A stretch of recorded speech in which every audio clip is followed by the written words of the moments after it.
6. The river's edge. David and Sarah moved swiftly through the darkened fields surrounding Whitfield's estate, their hands tightly clasped, both of them driven by a mixture of desperation and adrenaline.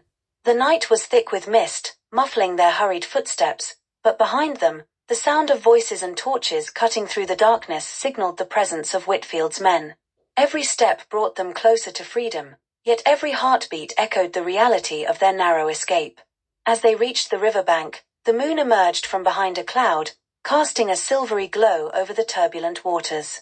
The river was swollen from the recent rains, its currents fierce and unyielding. David and Sarah stood at the edge, both panting from the strain of their escape, the cold night air biting at their skin.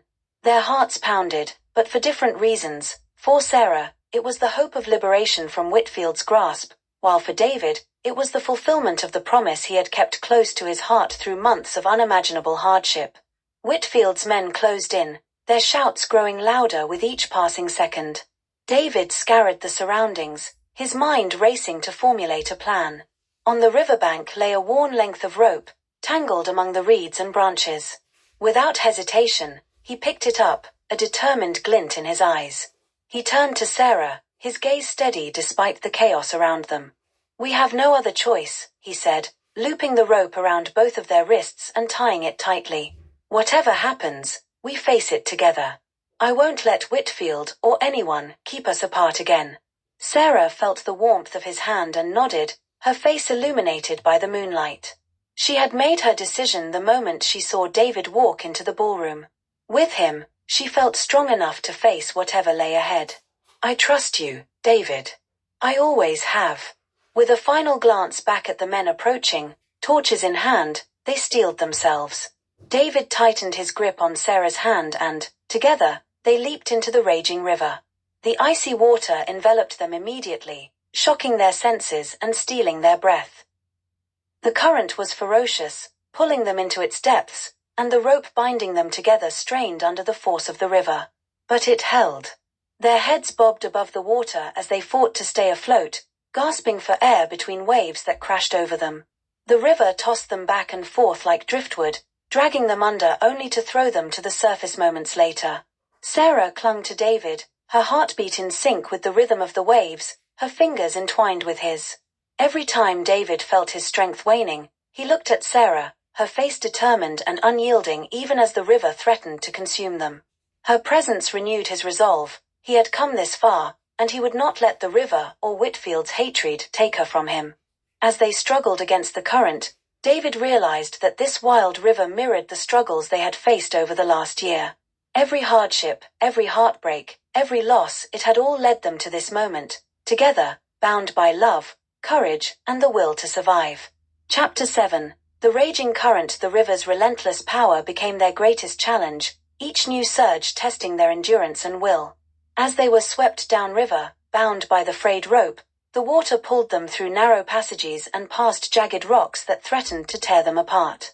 The night deepened, and the chill of the water began to seep into their bones. Yet they held fast, buoyed by the knowledge that they were together. The darkness was oppressive, blurring their senses and making each moment feel endless. Sarah shivered, but her eyes were focused, her grip on David's hand fierce. David shouted words of encouragement to her, his voice hoarse and nearly drowned out by the roar of the river. He could feel Sarah's strength waning, but he saw a fierceness in her eyes that told him she would not give up. They tumbled through rapids, their bodies battered by the waves, as exhaustion clawed at them.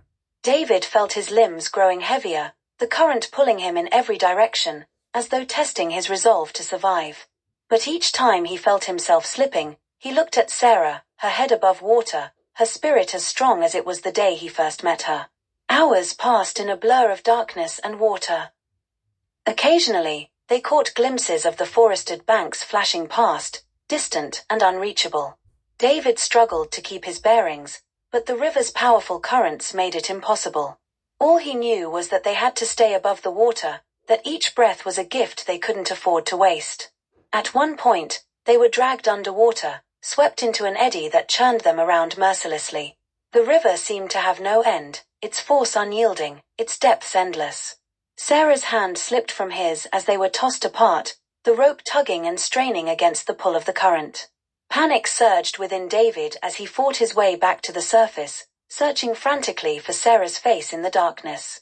After what felt like an eternity, he spotted her just a few feet away, her face pale and strained but her eyes still filled with determination. He reached out, grasping her hand, feeling a surge of relief as their fingers entwined once more. They clung to each other as the river carried them onward, each second feeling like an eternity. Slowly, the river began to calm, its fierce current slowing as they approached a widening bend. The night sky started to lighten, and the first hints of dawn crept over the horizon. The realization that they had survived the worst of the river filled David with a renewed strength. They drifted to the side, finally managing to grip the muddy bank and haul themselves onto the shore. They lay side by side on the damp grass, their bodies aching and battered, the sky above them softening with the pink and orange hues of dawn. Exhausted, they held hands, their wrists still bound by the rope. David brushed a strand of wet hair from Sarah's face, his gaze tender as he took in the sight of her, safe and alive by his side. "We made it, Sarah," he whispered, a sense of awe filling his voice. She smiled faintly, her own exhaustion fading as she looked into his eyes. "We did," she replied, her voice hoarse but full of hope. They lay there in silence, feeling the world settle around them, the weight of the river finally lifting from their shoulders. Chapter 8. Paradise. As the first light of morning broke across the horizon, David and Sarah rose, still feeling the ache in their limbs but strengthened by the knowledge that they were free. The landscape that lay before them was unlike anything they had seen, lush and verdant, untouched by the shadows of war and strife they had left behind. The fields stretched out endlessly, dotted with wildflowers that sparkled with dew, their colors vivid and pure. Sarah looked around in awe, taking in the sight of this newfound paradise. Birds flitted between trees, their songs filling the air with a sweetness that washed over her soul, banishing the lingering fear from the night before. She felt a lightness she hadn't known in months, a sense of peace that seemed almost unreal. David watched her, his heart swelling with joy. After all they had endured, they had found a place where they could start anew.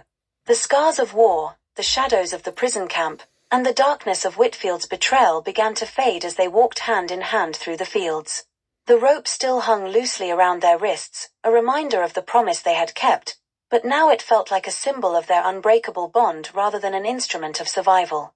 They wandered through the fields, each step bringing them deeper into this untouched world. A small brook wound its way through the valley, its water clear and pure, reflecting the early morning sunlight. They stopped to drink, savoring the coolness of the water as it revived them. David splashed some on his face, feeling the grime and fatigue wash away, leaving him renewed. They spent the day exploring their new surroundings, discovering hidden groves and meadows filled with wildflowers. Every moment felt like a gift, a treasure that they had fought to earn. By midday, they found a quiet spot beneath an old oak tree, its branches spreading out like a protective canopy. David lay down, pulling Sarah close, and for the first time in what felt like forever, they allowed themselves to rest without fear. As they lay in the shade, David traced circles on Sarah's hand, a gentle reminder of the journey that had brought them here. "We're free now," he whispered, his voice filled with wonder. "Free to live, to love without fear, without barriers." Sarah smiled, her eyes filled with tears of happiness. "I've dreamed of this moment for so long, David. I thought it was lost to us, that we'd never find our way back to each other. But now I feel like we've found something even greater." They spoke of their future, of building a life together in this peaceful place. They envisioned a small home nestled within the trees, surrounded by flowers and filled with love. Here, they could create a new life, one untouched by the darkness that had plagued them. The pain and sacrifices they had endured seemed distant now, like a storm that had passed, leaving behind a clear sky and a chance to begin anew. As evening fell, they sat together beneath the stars, their hands entwined. The night was quiet, filled only with the soft rustle of the leaves.